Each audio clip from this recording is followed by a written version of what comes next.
আসসালামু আলাইকুম প্রিয় ভিউয়ার্স, ওয়েলকাম করছি প্রাইড ইউপিভিসি ডোর অ্যান্ড ফার্নিচারে।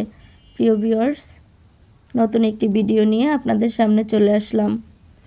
আমি সরাসরি কারখানা থেকেই ভিডিওগুলো আপনাদেরকে দেওয়ার চেষ্টা করি। তো এখানে আমাদের ছেলেরা ওরা গামারি কাঠের উপরে দেখতেই পারতেছেন এগুলো তৈরি করছে। প্রিয় ভিউয়ার্স, দেখতে পাচ্ছেন এগুলো গামারি কাঠের পাল্লা, এগুলো তৈরি করছে, তারপরে নকশা করা হবে কাস্টমারের জন্য। ভিউয়ার্স, গামারি কাঠ চেনার উপায় হলো গামারি কাঠ দেখতে সাদা বর্ণের হবে এবং অরিজিনাল যে কাঠগুলো সেই কাঠে আপনার পোকায় ধরা থাকবে। তো এগুলো নিয়ে চিন্তার কোনো কারণ নেই, সারি কাঠে পোকা থাকবেই। ভিউয়ার্স, তো এই যে দেখতে পাচ্ছেন ওরা সুন্দর করে এগুলো তৈরি করছে।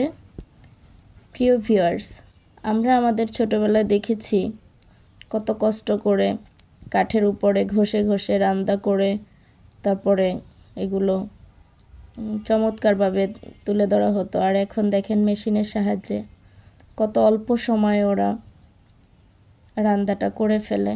তো প্রিয় ভিউয়ার্স, এখানে আমরা দেখতে পাচ্ছি আমাদের হাসান ভাই সেগুন কাঠের চমৎকার একটি পাল্লা রেডি করছে। চমৎকার ডিজাইন, এই পাল্লাটির ডিজাইনটা খুব সুন্দর। এই পাল্লাটি হচ্ছে 39-এর পাল্লা, 39/81, লম্বায় হবে আপনার 81 ইঞ্চি এবং পাশে 39 ইঞ্চি। চমৎকার এই পাল্লাটি রেডি করছে। প্রিয় ভিউয়ার্স, ভালো লাগলে অবশ্যই লাইক, কমেন্ট, শেয়ার করে দিবেন। কথা হবে পরবর্তী কোনো ভিডিওতে। সে পর্যন্ত সবার সুস্থতা কামনা করছি। আল্লাহ হাফেজ।